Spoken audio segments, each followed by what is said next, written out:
So you've made the decision to sell your Winnipeg home. And now the one question that comes among all the nerves of selling your house is, how much is my house worth?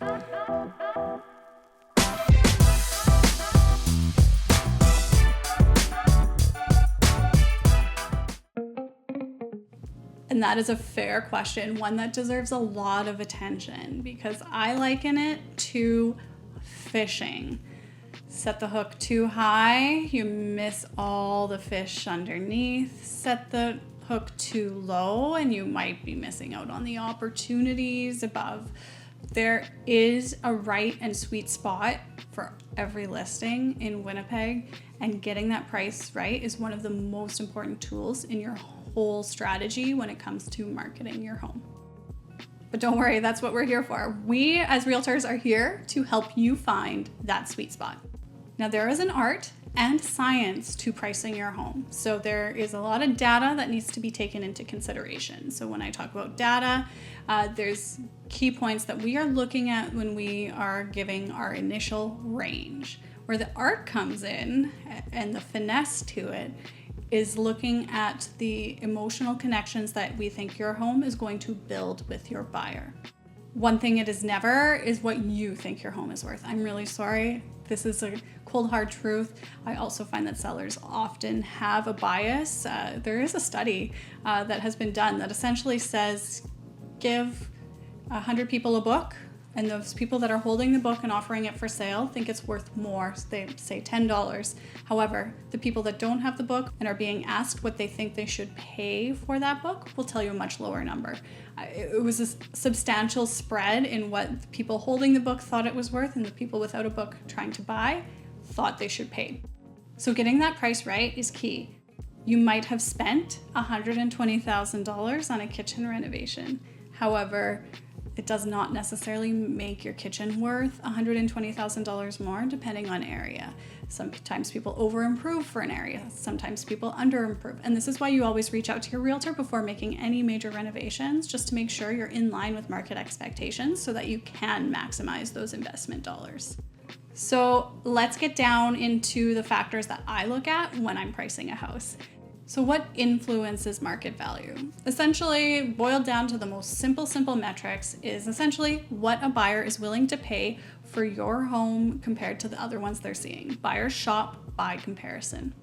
So what really counts are the following: location, location, location. To sound like a broken record and to repeat long-standing information that I'm sure you know rings true is how important the location is to your home. For instance, as a team, we have a 2013 bungalow being listed right now in one area and are about to list the exact same floor plan in another area of the city. And the price spread on those two homes is around $100,000 because one is in an area that has appreciated far more and one is in an area that prices have remained relatively stable due to new construction mostly, but there is a difference. Location makes a huge difference. It's not just to community either.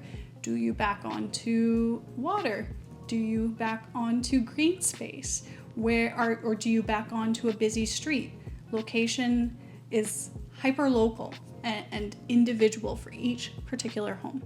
The next is comparable sales. So when I talk about buyers making comparisons, this is exactly that. If they toured a house down the street and then they toured yours, which one do they like more? Which one represents more value? Does yours have the updated kitchen and that one didn't? Or does theirs have newer shingles? Yours doesn't.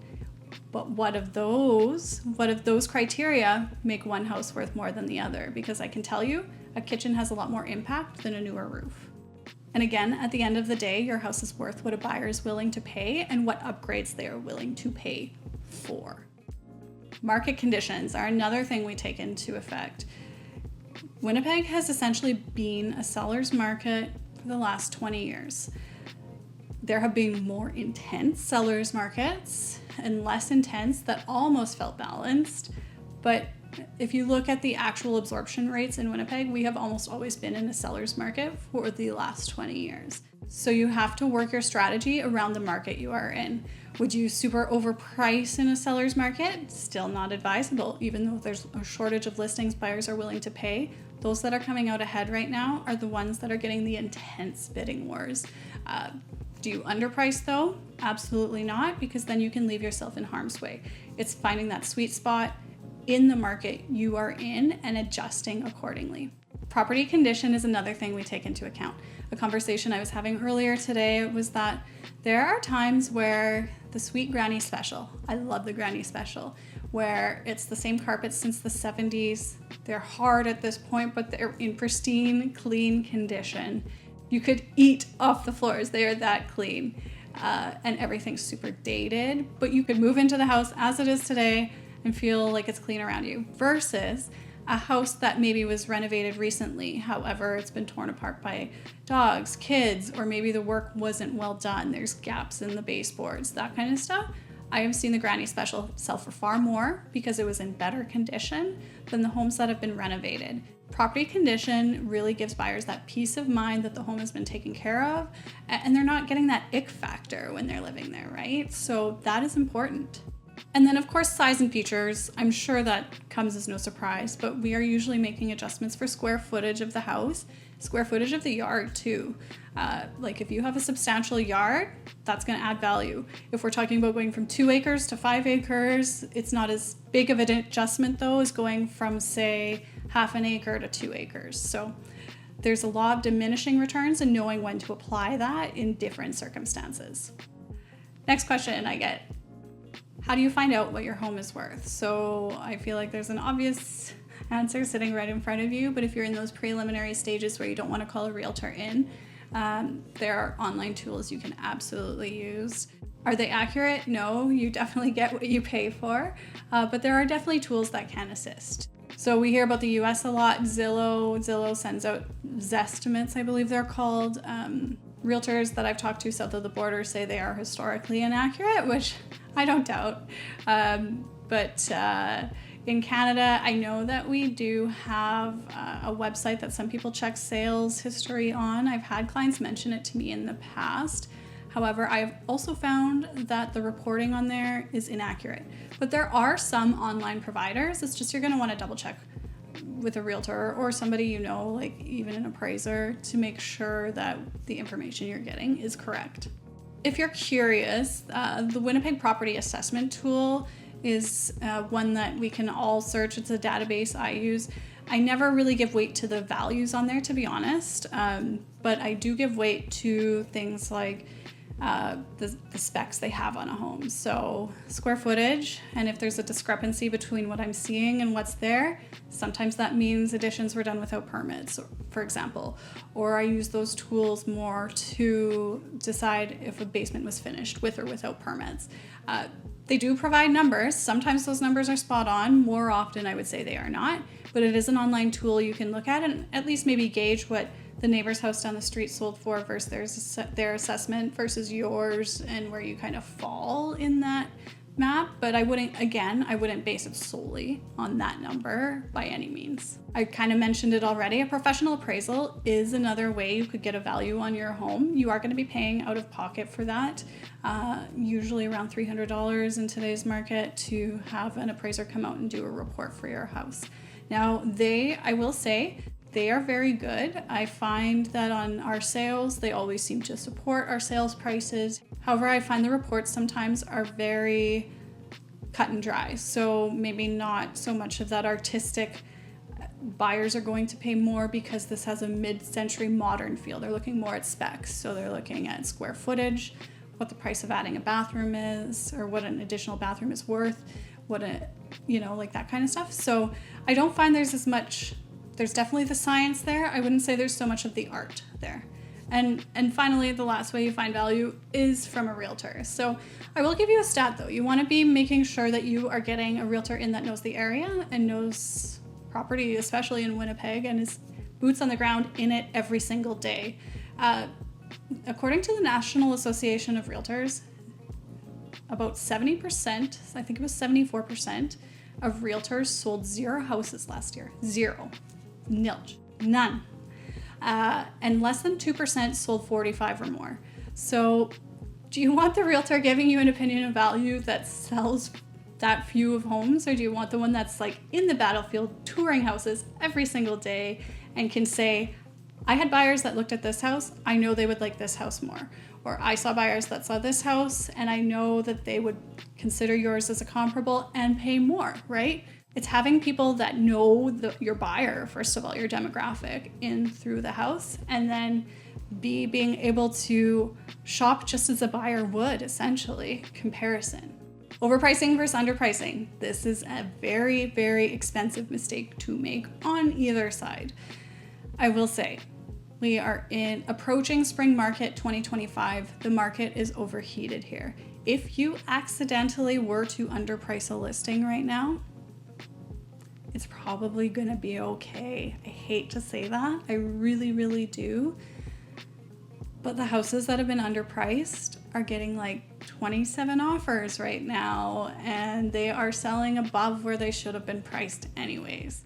Say now we're not in the heat of the spring market. Say we are later into the summer where typically, historically, cyclically, there's usually more houses available for sale. So you list your house, one nicer comes down the street, and they pull your buyer pool, you get maybe 0 offers or 1 offer, you're hooped. You're stuck at that price now. It's just less common for that to happen when there's 27 offers on a property versus when there's maybe going to be 1 or 2, right? Right now, people are taking what they can get. I hate to say that, but it's the truth of the matter. Things are just nutty. Overpricing, though. Overpricing in a market like today really, really, really has a negative potential on your sale price, because really what will happen is that people will see your listing. They'll say, I can't afford that. There's bidding wars. There's 27 offers on this house down the street. It's already at the top of my budget. No, let's nix it. Like, we don't want to go see it. We don't want to compete on it. Okay, so your house might then sit, might not get offers on offer date, and now we have a house that's on the market.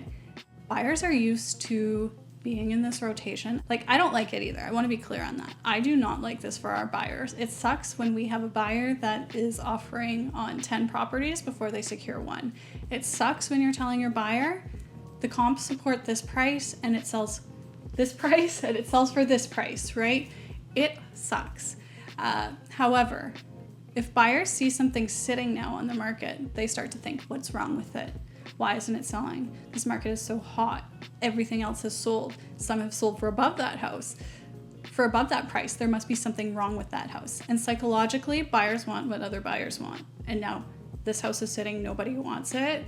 I'm gonna keep just looking. That is essentially what we see happen day in and day out in this business. It seems so funny, like why wouldn't somebody just come in and offer a below list price to what it should sell for? But it's all psychology. It comes down to that. And pricing it right, you get the right amount of traffic. I wouldn't say you should get 27 offers. That's underpricing, I would say, at its finest. However, say you get 5 to 6 offers in a market like today, now you're typically getting over what would have been fair market value and still not putting yourself at risk of taking a lower number. So I talked a little bit about different market conditions. So I said we are in a seller's market. So seller's market always means there's lack of supply, a lot of buyers looking. It's good for the seller, is a seller's market. A buyer's market is a little bit different. Now there's a lot of inventory and not enough buyers. So the buyers are in the prime seat. They are the ones getting to dictate what things are selling for. They are really excelling in the negotiations. And then a balanced market is one where essentially things hit the market, they sell like at a decent pace. We're not talking 6 to 9 months like we heard of in the 80s and 90s, but there's some negotiation happening. Usually stuff is selling under list price unless it's really pretty, and then there might be a few buyers competing for it. But in general, there's balance, which is honestly, whenever we've been closest to balance, it has been my favorite, but that's just not the reality here. But it is knowing what market you're in when you are pricing. So right now, seller's market strategy does change a little bit, not anything too crazy. But yeah, have that discussion with your realtor about what the sweet spot is for your listing given current market conditions. It can honestly be the difference between selling in a week versus why hasn't my house sold yet? So the bottom line is price it right from the get-go. There are a million other marketing tactics that we have that we can throw at the listing, of course, to get the maximum eyeballs and exposure on your home. But if you are pricing that incorrectly, you're going to be doing huge damage to all of those efforts. So, of course, that's what your realtors are here for. Get them in, get an opinion. They're also here to advise on like what is really selling. Like, are buyers really into these renovations? Will this improve value? That is what we're here for. So be sure to reach out, get an objective opinion before you make any major changes. But of course, get that opinion on value so that you know that you are at the right price. And I touched upon it, but also look at your realtor stats. Like, how many are they actually selling in the area every year? Are they one of those realtors that has sold 0 houses in the last year? Like, we're talking 74% according to the National Association of Realtors. So make sure you are getting a trusted professional who knows what they are doing into your home before you even give too much weight to that report. Again, I am Jennifer Queen with the Queen team and Remax Professionals. Feel free to reach out if you want a value. This is what we do. I give several opinions of value every week on a few areas in this city, and I know what I'm talking about. I hate to sound cocky, but it's true. I have buyers that are looking in the areas I work in, and we are shopping by comparison, and that is important. So feel free to reach out. Happy to advise. Again, thanks for watching. I'll catch you on the next one.